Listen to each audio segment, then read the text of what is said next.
I understand we need a roll call for attendance. Lauren? Mr. Reed.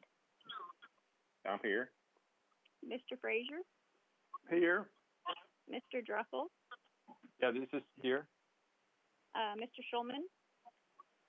Surprise, surprise, I'm here. Ms. Suara. Here.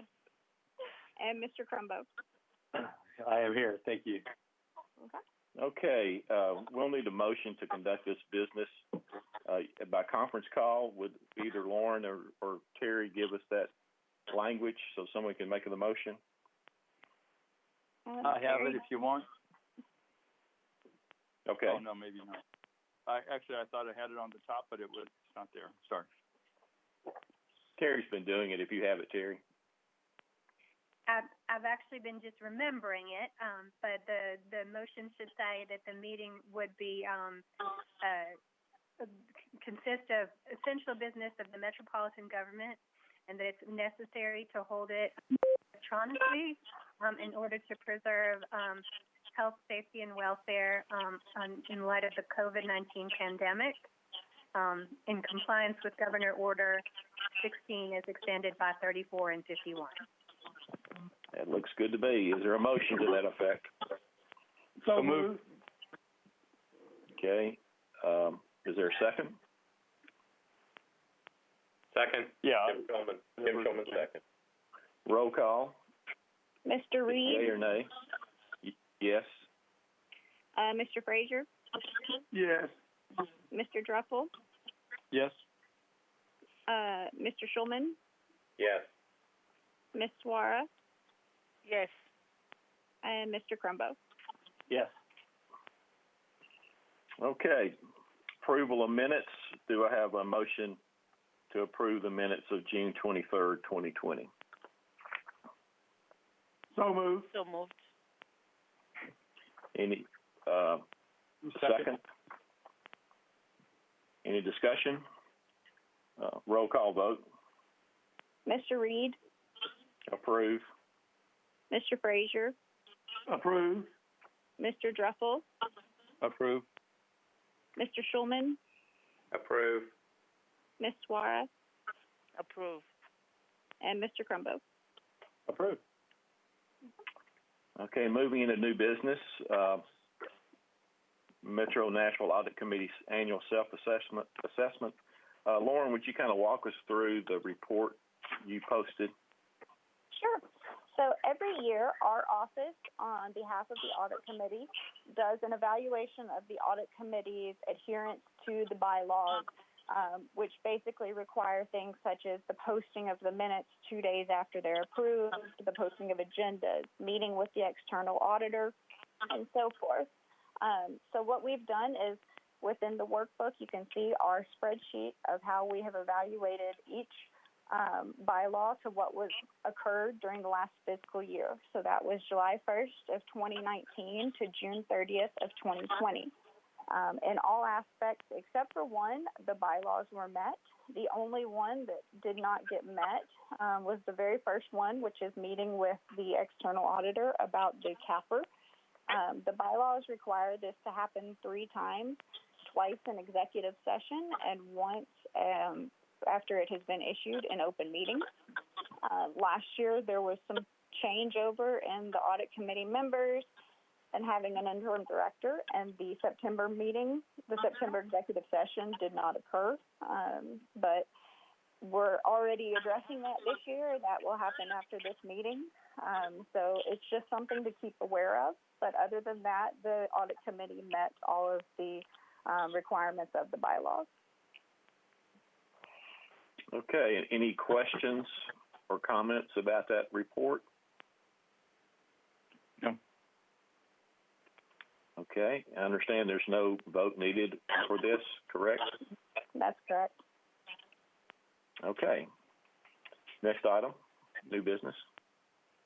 The next item is the audit committee bylaws and the Division of Internal Audit bylaws. Based on requirements, y'all are supposed to review and approve these annually.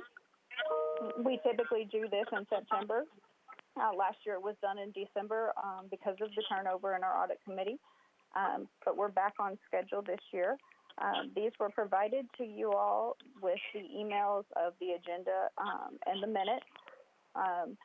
If there are any questions about the bylaws or requested changes, you can make those requests now and have discussion. If there are no requested changes, then it would just need to approve both the bylaws individually for the internal audit and for the audit committee. So if there are any changes, anybody can mention those now. I have one question.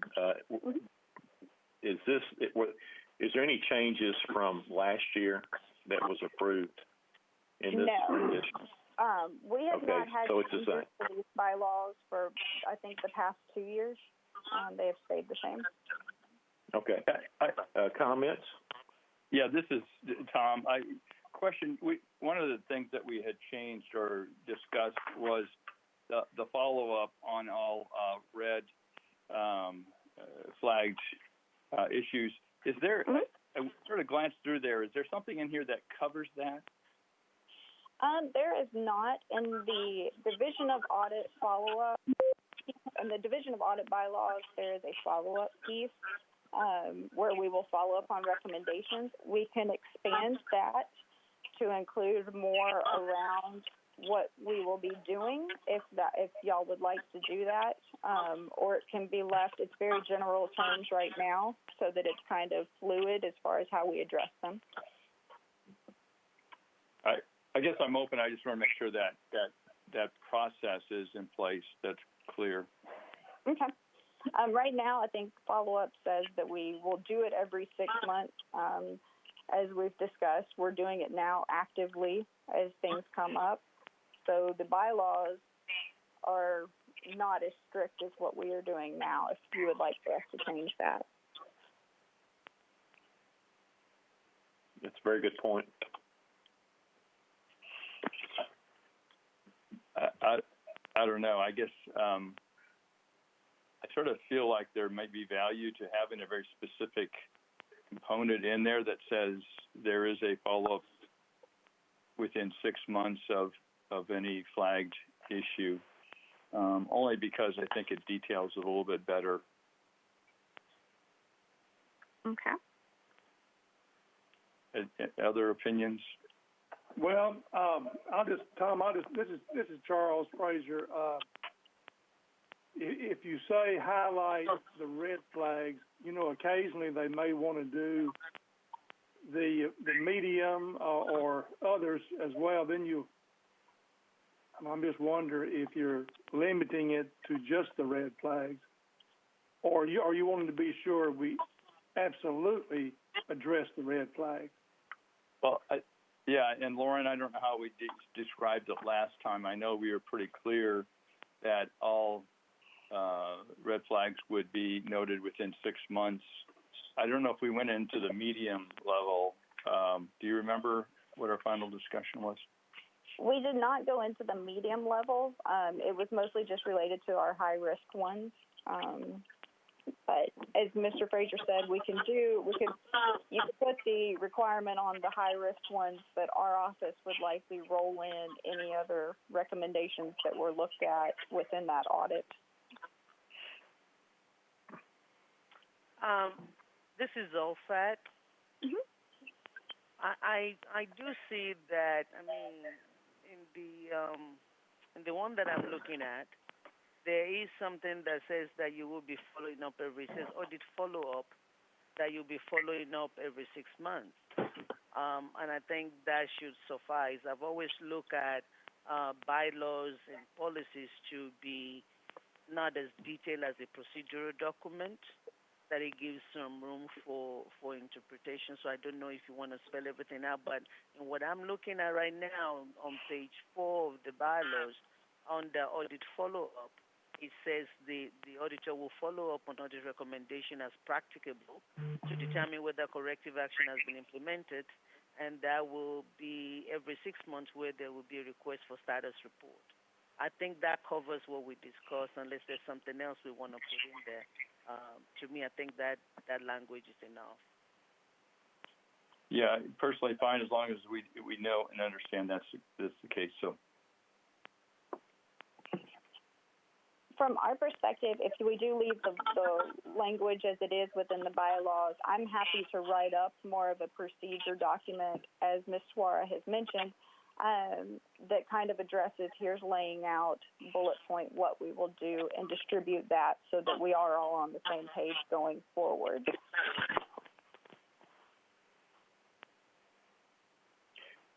Any other comments about the follow-up section?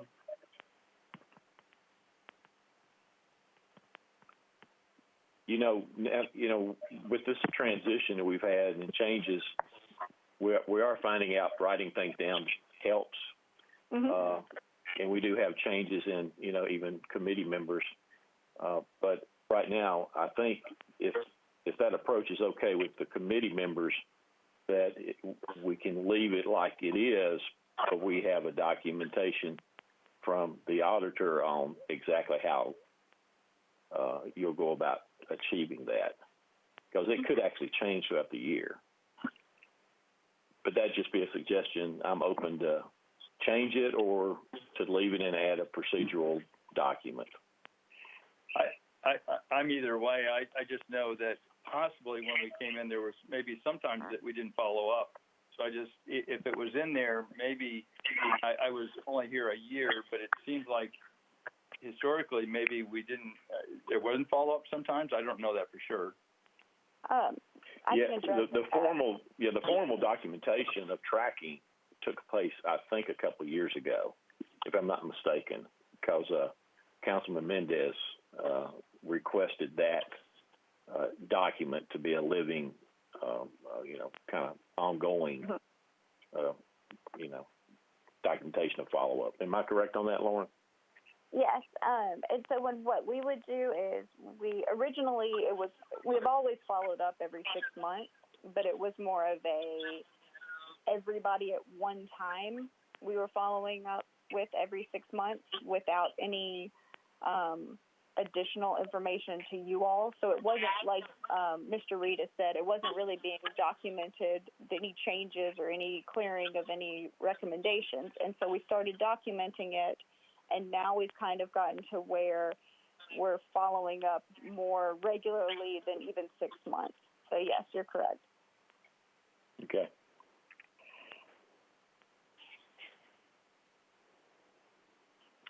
Any other comments or motions to make changes?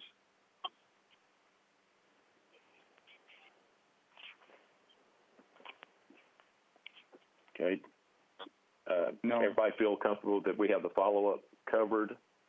I feel good about it. Yes. Okay. I think with the procedure that Lauren is talking about, because I know that what Tom was referring to is that during the course of our conversation, we did talk about bringing people back before the audit committee to be able to make sure that the plan of action is followed. I think that's the detail behind it, but I think all of that can be done in a procedural document rather than in the bylaw itself. Because like you said, it may change every year. You might change your procedure all the time, how you do it. But the bylaw stays as it is.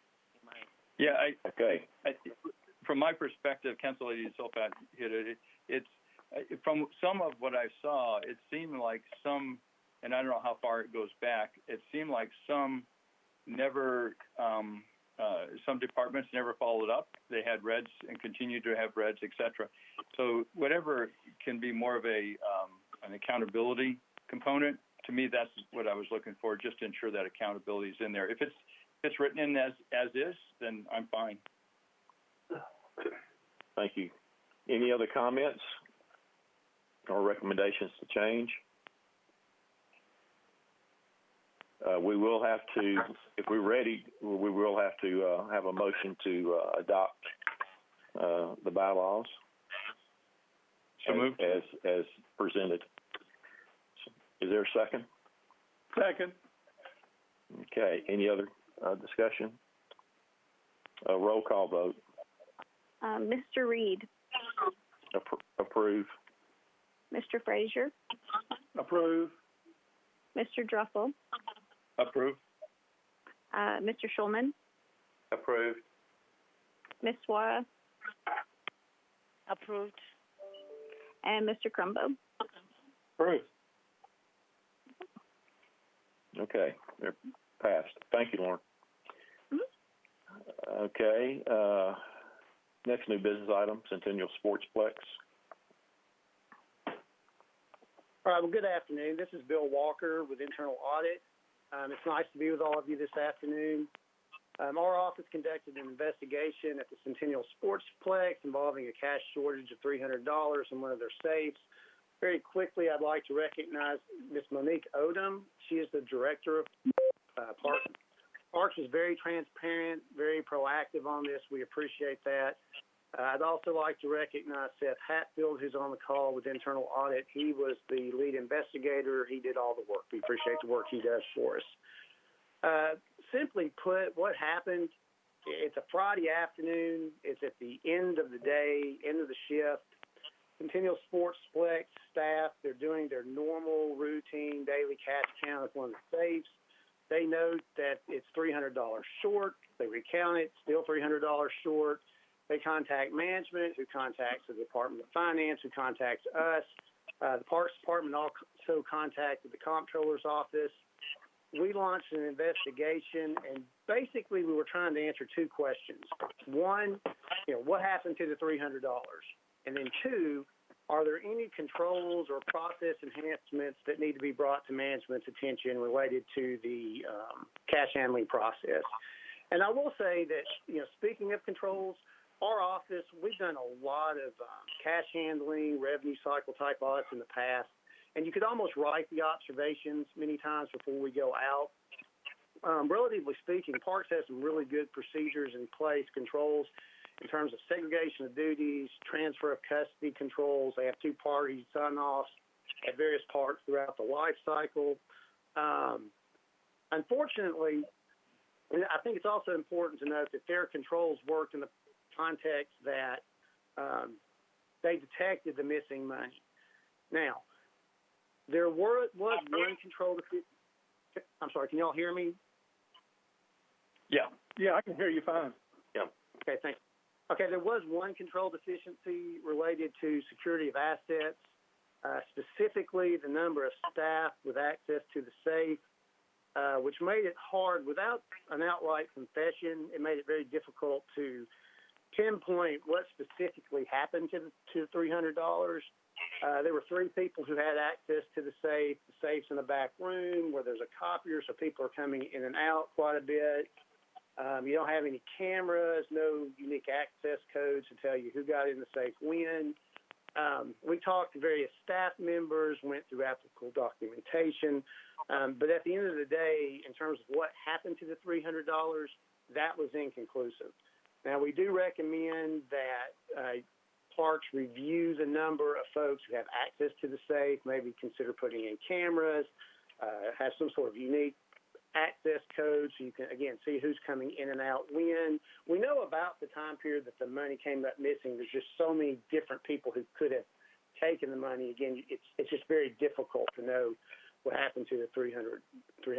But that's basically it. That's the Reader's Digest version of the report, and happy to answer any questions that you have. Bill, this is Zolfat. Hi. Yes, ma'am.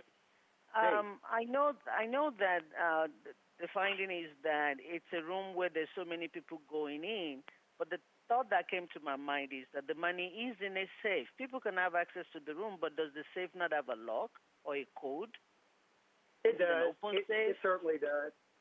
But there's 12 people who have access to it, and like to during the safe or to the room? To the room or to the safe? To the safe. So, that was limited. Again, but there were 12 people who had access to it. And during that time period, like the shift between the times that the money would have come up missing, there are actually 6 people who worked. And again, it goes back to, we say this a lot to our people when we got to the various departments. Internal controls protect your good employees as much as they detect, things that your bad ones.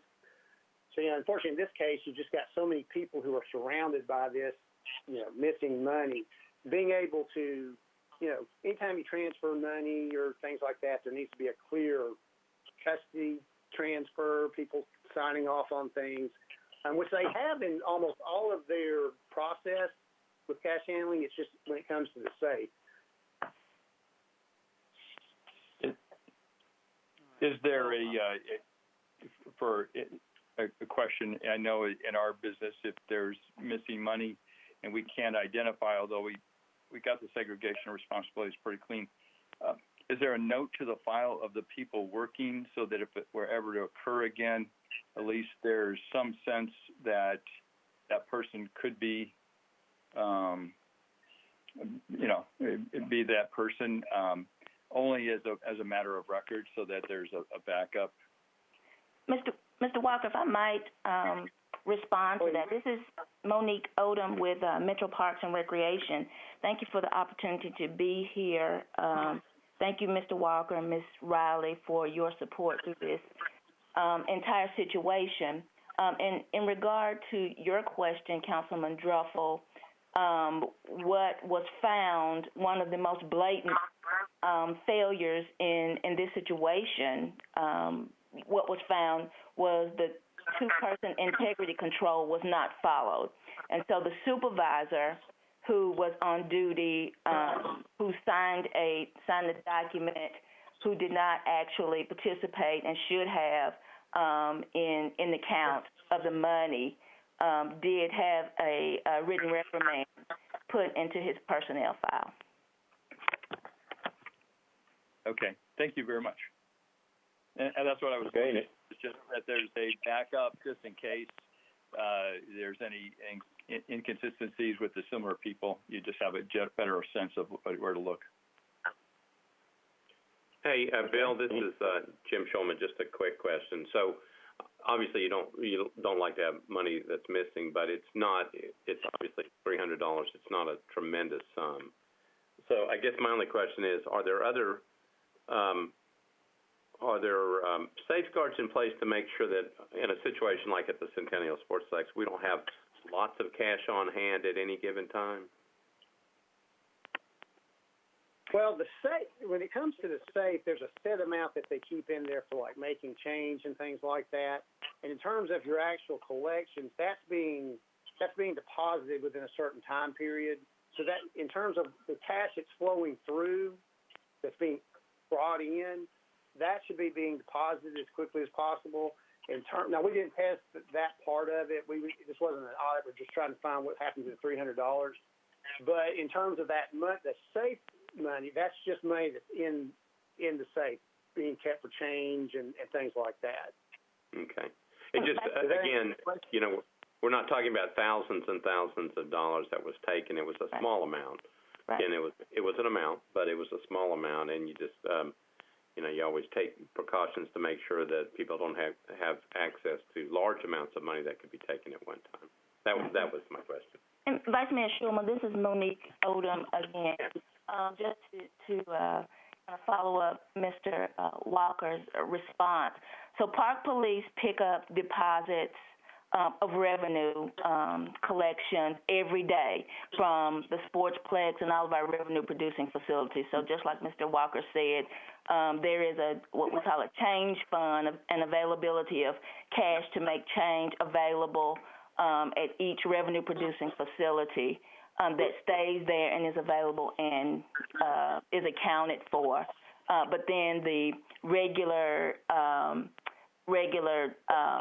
pass-through, I guess you'll call it, of money that accumulates from the public use of programs and services is collected and deposited every day by Parks Police, deposited to the bank. Okay, got it. Thank you, Director. Okay, thank you. Any other questions? Thank you, Bill. Thank you. Next item. I guess that's Audit of Metro Parks. Yeah. Okay. Now this involves parks again.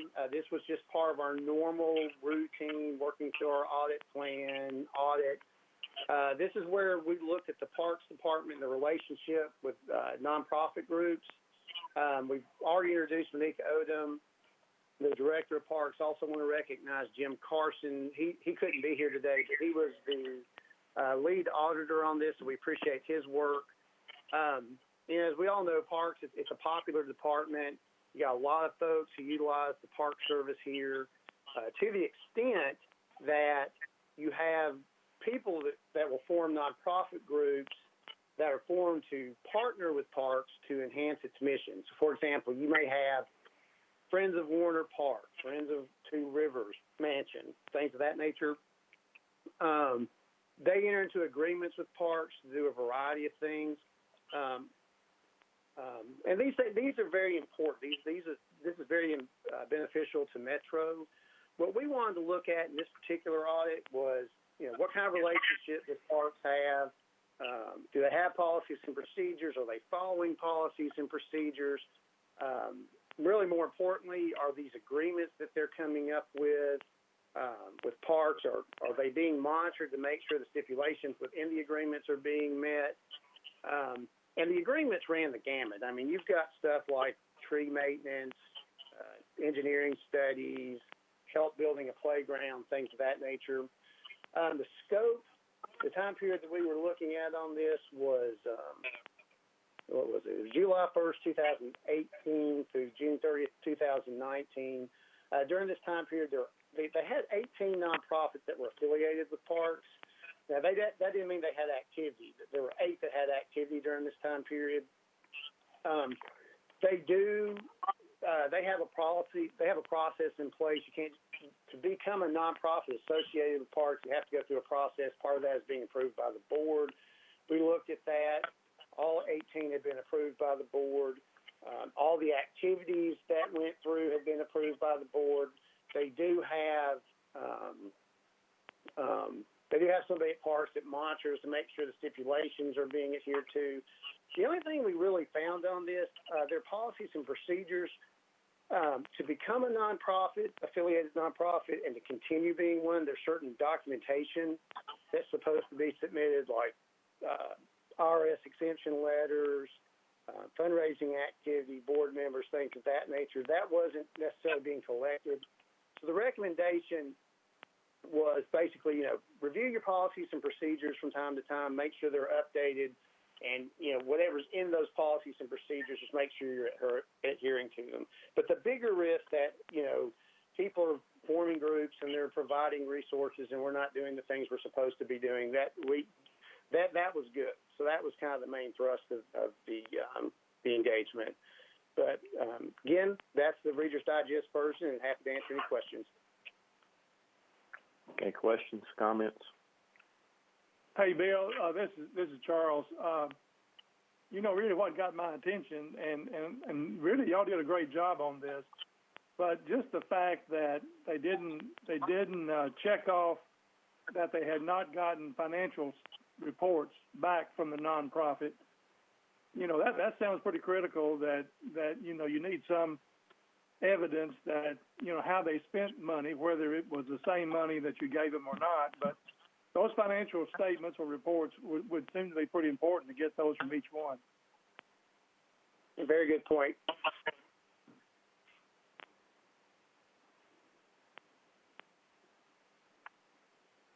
Okay, any other comments? Okay, thank you, Bill.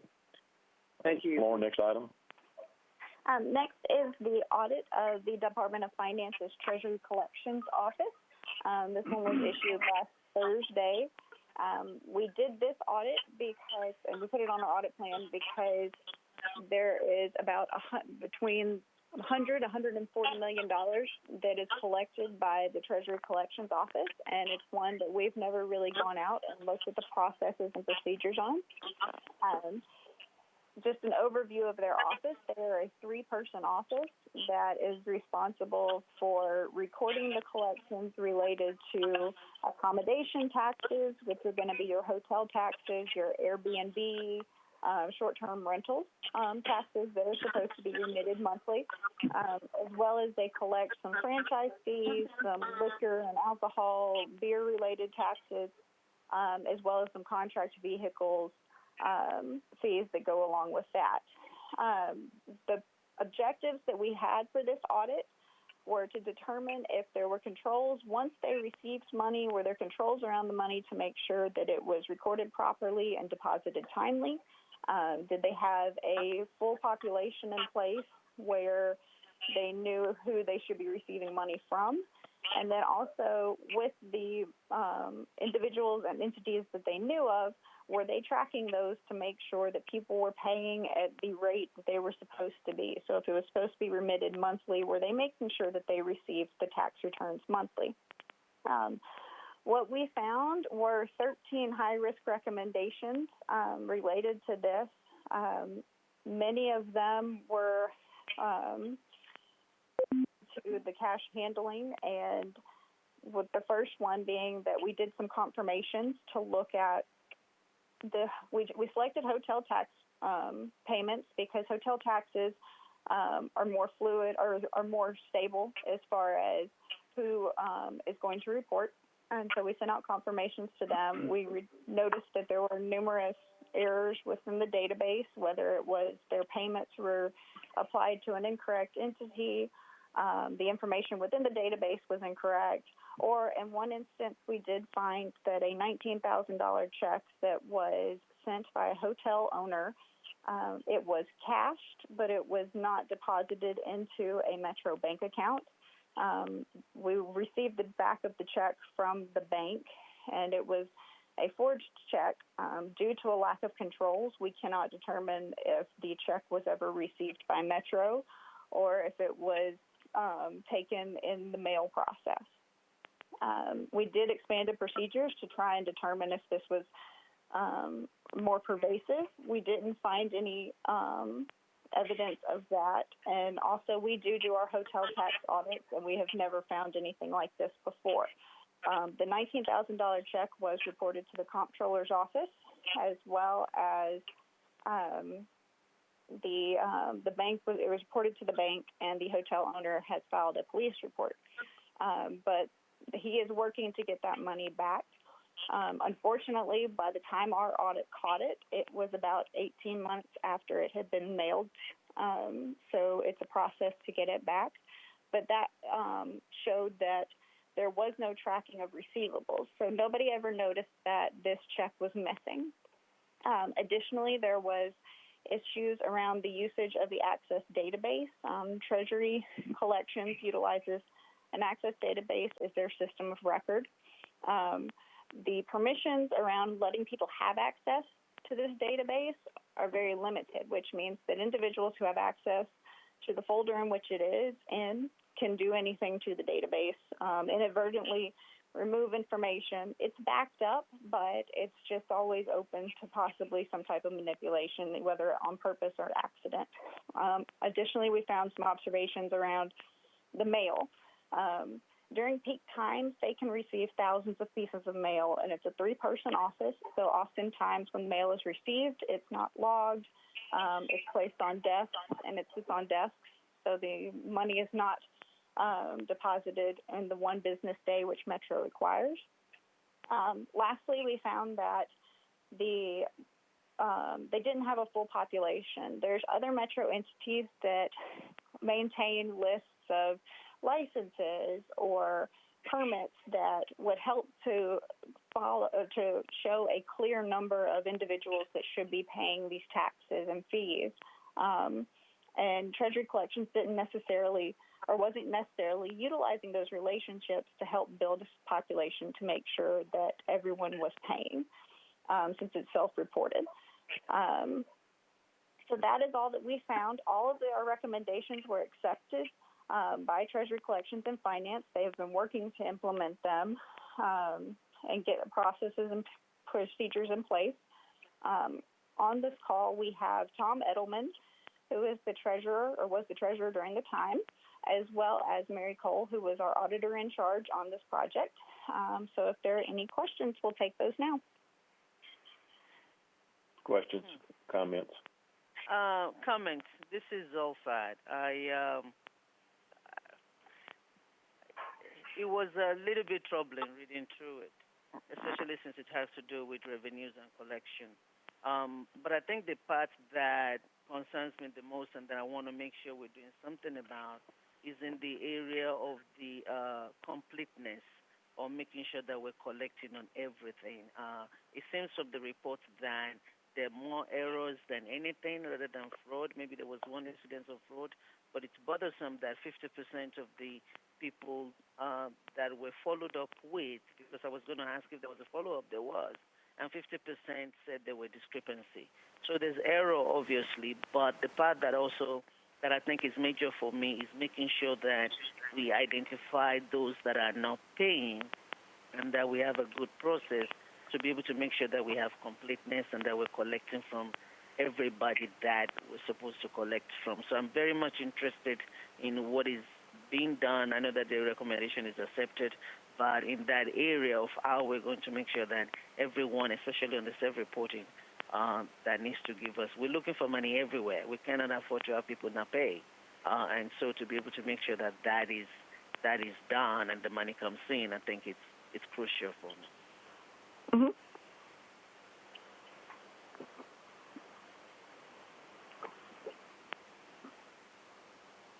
I will just agree with Councilmember Laura. It's of all the reports, I guess, in this meeting agenda, this was highly significant, and it just really stood out. And I just, commend you for, getting into the details and making these recommendations, because this is a very important area, and it does require someone to take a close look at follow-up on this. Right. This is Tom Edelman. Yeah, this is Tom Edelman. Thanks for the questions and the comments. We very much agree with everything that Lauren and her team found. We are actively and aggressively working on a automated system, which is something that would be very beneficial to this whole process. As you can imagine, the workload that has increased in this office from its humble beginning and still only 3 or 4 people. And when the part that was not looked here is actually the largest part of the office, the collection of short-term rental taxes, which has exploded to, somewhere between $5,000 and $6,000 a month. So a database system does not work for that, and we've been struggling through that, and the errors are compounded by the time that it takes to use that system. So we are working aggressively with the R12 implementation team. This was scheduled to be a part of that transition, but because it was a new piece of what we were asking, not just a conversion, it came at the end of the R12 process. So we're hoping to have a final recommendation from them by the end of September and begin the implementation of that. So, again, we agree with the audit and working to get a system in place that will help us do these things that have been found and were actually known about beforehand. So I appreciate Lauren and her team doing that, and we're working on it as diligently as we can. Mr. Chairman, this is Jim Shulman. Just a quick question. Yes.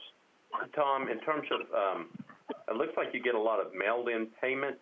Is that just the way it is? People don't deposit them directly, or they don't wire them in, or do you have to do it by mail and to just keep up with them? Most people mail it in right now. To actually pay by credit card, you have to come in person, most of them, or mail a credit card, which authorization, which is not in itself desirable. So that's one of the things that the new system will do is actually an online payment system where they can complete their filing and make an online payment and never have to come and see us or mail us anything. Okay. Well, I'm just curious because it looks like you're getting a tremendous amount of just mailed-in payments, which particularly, it's almost all mail at this time, and that's where they found the turnover and the errors and it's just the volume of mail that the three people handled is just overwhelming at times. Okay. All right. Thank you. Lauren, do you have the schedule for follow-up in your plan this year? Once they've actually put in some implementation dates that are relatively soon. Once these have, we will follow up to make sure that they are implemented by that time, and then give them a few months to kind of get things in place, and then we will go back out there and follow up on these. Yes. Okay. Thank you. Any other comments? Thank you, Lauren. Next item, Election Commission. Yes, the next one, I'm going to start with, there were 2 Election Commission audits. I'm going to start with the one that our office performed, and that is the operations audit of the Davidson County Election Commission. We'll ask for questions at the end of this, and then we'll let craft CPAs do theirs and ask for questions after theirs. So the Election Commission operations audit that we performed was done just due to the significance of elections and the integrity that goes along with them. The Election Commission is a 5-person commission that appoints an administrator of elections, and they are tasked, the administrator of elections is tasked with ensuring that the audit runs smoothly, or the office runs smoothly, and that citizens of Davidson County have a fair and reasonable way to vote in state, local, and federal elections. The purpose of our audit, or the objectives of our audit, were to make sure that there were controls in place, to make sure that there were procedures to address state of Tennessee election laws and ensure the integrity of the elections, to make sure that there were controls in place around fiscal resources such as assets, payroll, time entry, and then also to make sure that the April 2013 audit that was performed, which had numerous recommendations, to make sure that those recommendations were implemented, or at least that the risks that were identified then were being addressed. What we found is that the Election Commission does have many processes and procedures and controls in place to ensure that they meet the state of Tennessee election laws around operations. They also made sure that all of the recommendations that were made back in 2013 were addressed, the risks were addressed, and that the recommendations were implemented. We only had 3 recommendations, 1 medium risk and 2 low risk. Our medium risk observation was around assignment to polling precincts of poll workers to make sure that the requirements around political affiliations were being addressed. The other 2 were around sales tax, which was remediated actually while we were doing the audit when they chose to no longer use the Metro credit card. And then also for them to explore the use of just an online time entry or automated time entry and leave time keeping software to help to make sure that it's all recorded properly. On the phone, we have Nan Nguyen, who is our in-charge auditor on this project, as well as the administrator of elections, Jeff Roberts, which I will open it up to any questions for any of us related to this operations audit. Questions? Lauren, I noticed that the objective was to ensure the integrity and fairness of elections, and this is probably outside the scope, so I'm pretty sure it is, but I noticed there was no mention of absentee balloting. So was any thought given to looking at processes of absentee balloting? We did not do that within our scope. We looked at some of the majority of the integrity pieces that we were looking at were just the election laws, basically around the operations of the election. So no, we did not look into the absentee ballots. Okay.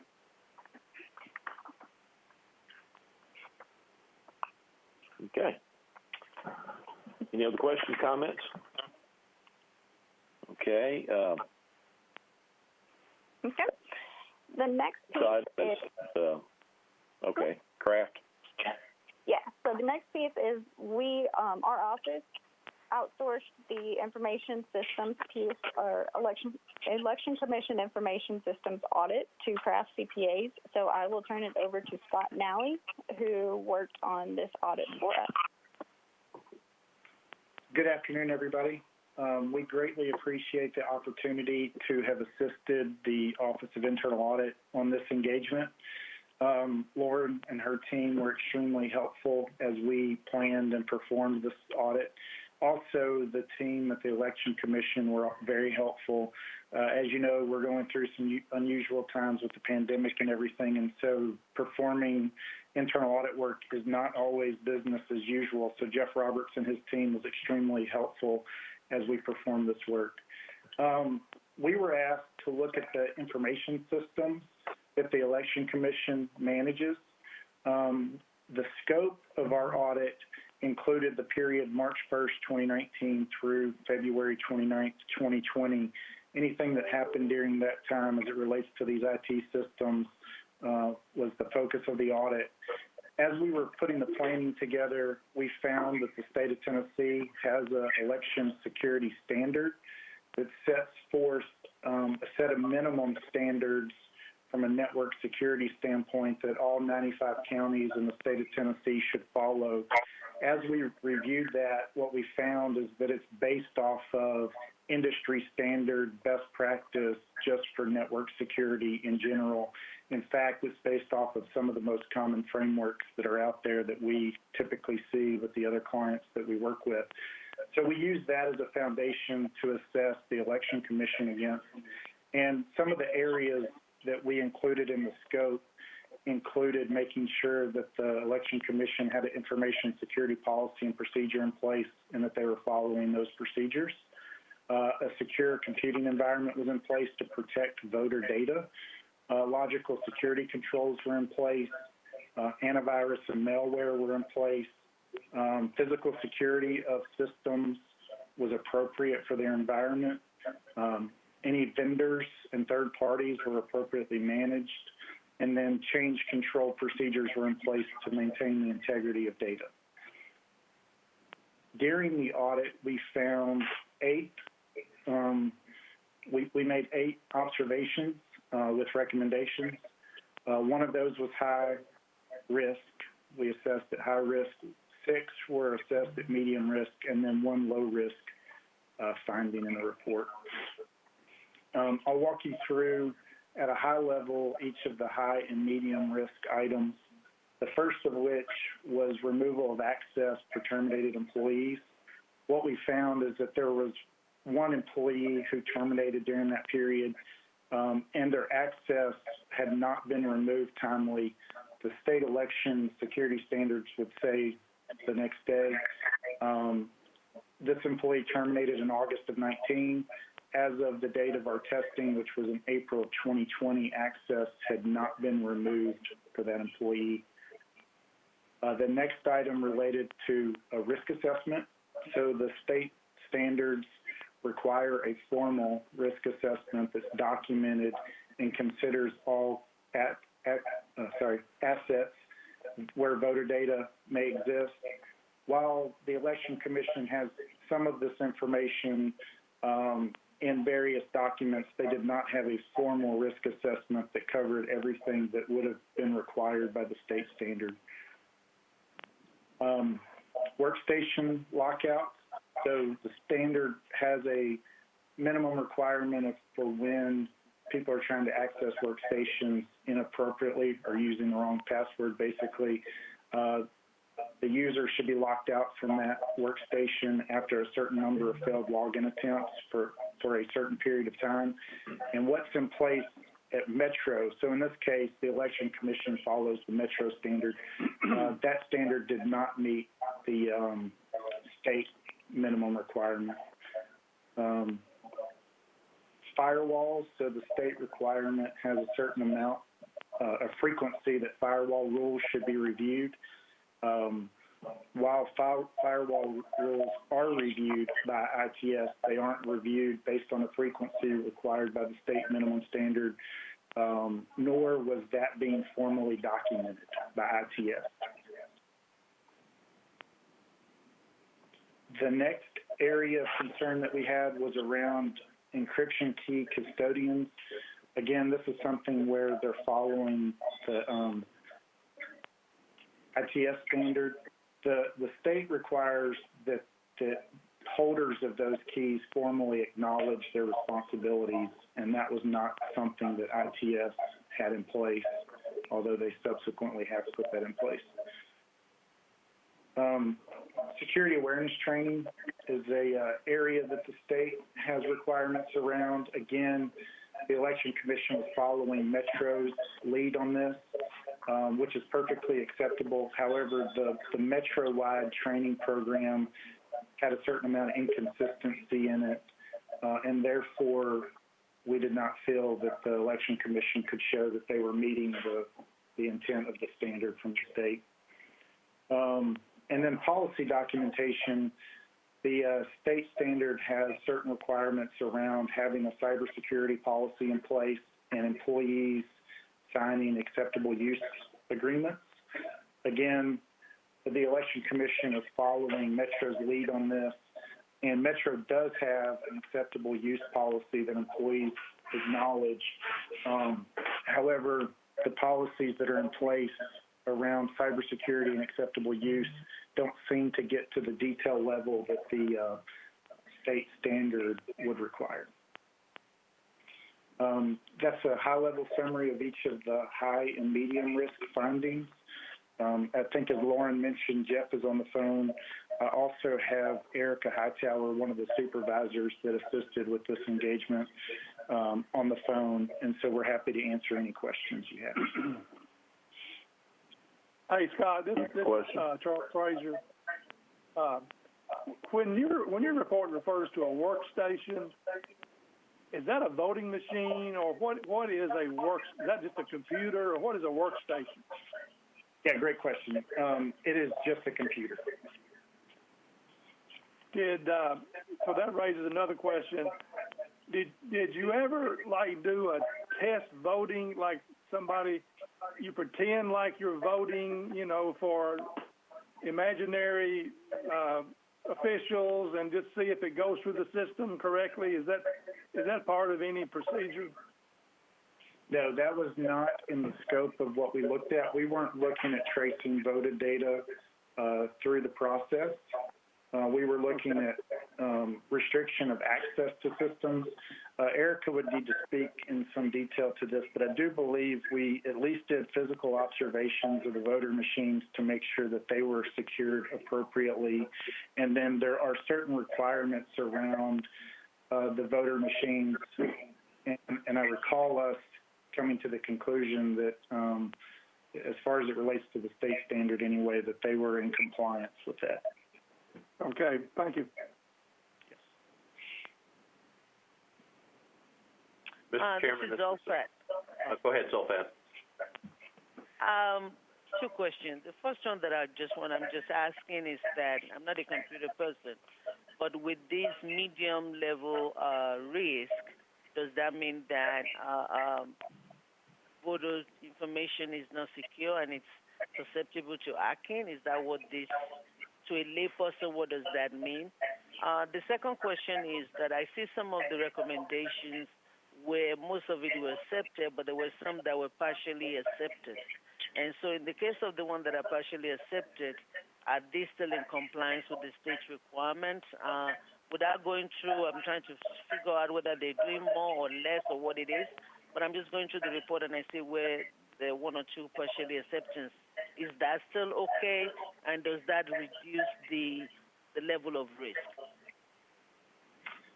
Yeah, so in regard to your first question about how vulnerable voter data is, I would say that voter data is not extremely vulnerable.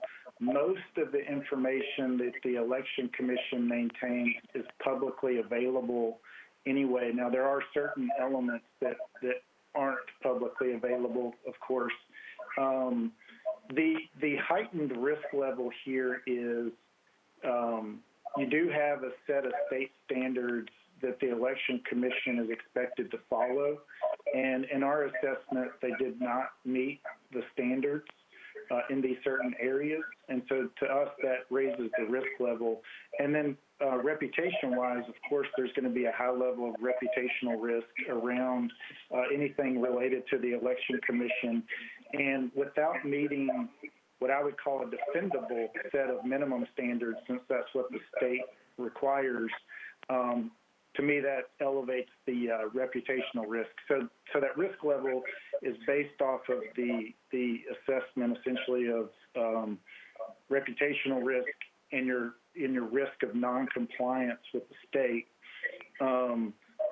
Yes, I think you can also infer from that there is some level of vulnerability of voter data, but at the end of the day, I'm not highly concerned about voter data being at risk. There certainly are things that the Election Commission could work on, along with ITS, Metro ITS, could work on to help improve the security of that information.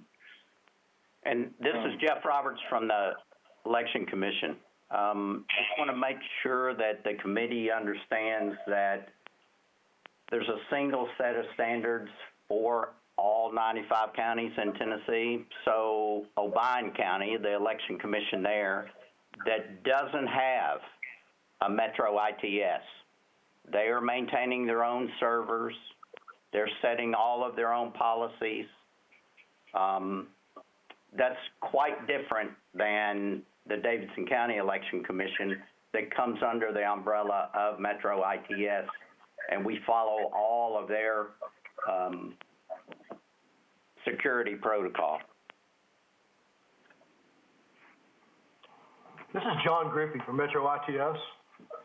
Just to clarify that, I mean, the baseline standards we set are baselines across the enterprise, and we do encourage departments to look for other standards to better secure their data where it's specific to their business cases.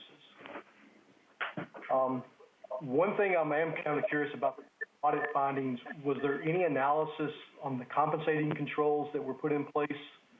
You know, you had mentioned the workstation timeout, but I think part of our response to that was some of the compensating technical controls that we have in place that we feel covers that risk. Was that part of this analysis at all?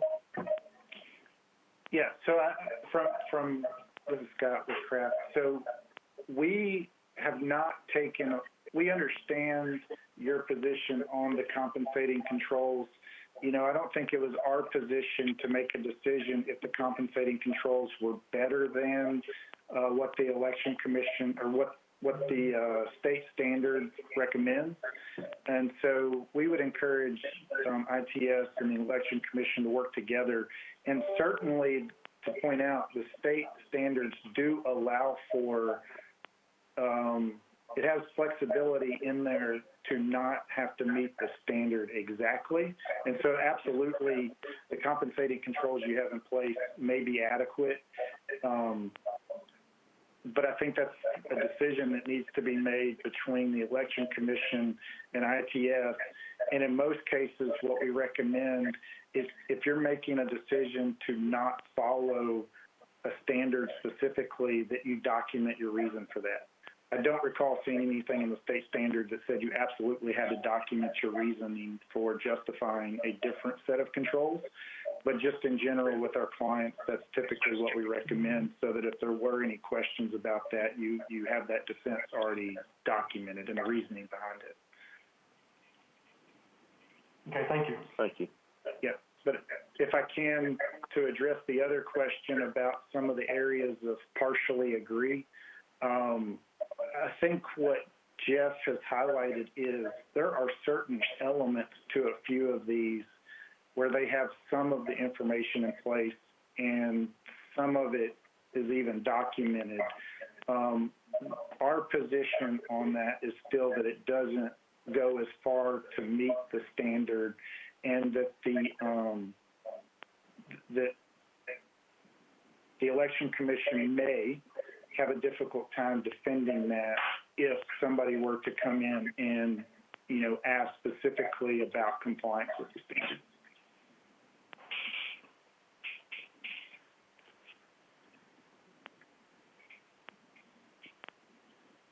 Okay. Any other questions or comments? So, Mr. Chair, I just had just a quick one. I was looking at observation E, which was talking about all employees charged with managing and securing encryption keys. This is on the report with the acceptance of the findings, and it says IT has developed a process for getting these acknowledgments, and it was supposed to be completed by yesterday. I was just checking to see if it got done.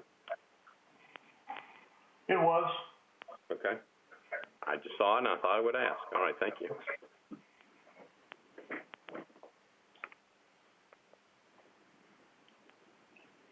Okay. Any other questions on this? Comments? Okay. Next item, I understand there's not a report. So on the audit of Davidson County Criminal Justice Center construction That's project, is that correct? So we move on. Lauren, any administrative items you need to let us know since I think we're going into executive session. Is there anything you need to highlight? I know you submitted all that to us. I don't think so. My only thing was going to be on the recommendation implementation. One thing to highlight. As you'll see in the committee workbook, there were 18 recommendations that came up during the period between the last meeting and this meeting. You can see the responses to them. I was going to highlight that Nashville General Hospital had 2 audits on their procurement and their pharmacy. Since most of those were high-risk patients, we will be doing a follow-up of that one most likely next. Once we give them a little time to actually implement or to actually go through a couple cycles with what they've implemented. Additionally, I was going to point out that the A&E vendor audits are listed on there. For recommendation implementation follow-up on this, Council Member Henderson has requested a special council work session along with the Public Works Committee to address the Collier investigation all the way from the start to what's going on now and how the processes have changed after the Collier investigation into the A&E vendor audits. And so myself, along with the mayor's office and finance and the 4 departments that were involved in that, we've been working together to put together a presentation for that committee as well as council. Tentatively, it is scheduled for September 17th. We haven't put a time out there yet that I'm aware of, but I wanted to let y'all know about that because a lot of that will address our implementation follow-up because the individual departments were working with them to make sure that the recommendation implementation that they have submitted is adequate. They will be presenting to tell exactly what they are doing, and then also the extra steps that are being taken to address those concerns from the initial Collier investigation. I'll send out the details related to that once they are more firm so that anybody within our committee that wants to attend may, but just wanted to put that out there that that's how much of that will be addressed as far as follow-up. Okay. This is Zolfat. If I may add to that, there has been some things that I've had to meet with procurement on following that audit, and I do have a couple of ordinances that are on the books, part of it relating to that audit or coming from that audit as well. Mm-hmm. One of them is that one is filed today. First hearing will be next meeting on the 15th. That is actually looking into not having that A&E list anymore, completely getting rid of the A&E list. That is one of them. There's one on a recommendation on the audit that talks about the retention, document retention. And so just wanted to put that out there. My meeting with procurement stemmed from just looking at the procurement code and looking at some other things in there. I think I also have one that is on debarment and suspension for people that have bad reputation that are still continuing to do business with Metro. So those all came from looking at the procurement code, also looking at that A&E audit and the procurement audit and trying to look at what we can do to enhance the code. So just wanted to put that out there that you have about 4 ordinances that will be coming from me that address some of those issues. Okay, thank you. Okay. Anything else from administratively, Lauren? I think that everything else is pretty standard, so nothing really to highlight there. Okay. Well, let's understand. So Terry, we adjourn the public meeting, and then we call for a motion to enter into executive session. And do we do that under a phone call, or do we do it before we hang up? I think we need to do it before we hang up. Okay. And, okay, so I have a motion to adjourn the public meeting. So moved. Second. Second. All in favor? We can do it by yay. Aye. Yay. Any opposed? Okay, motion adjournment passes. Now.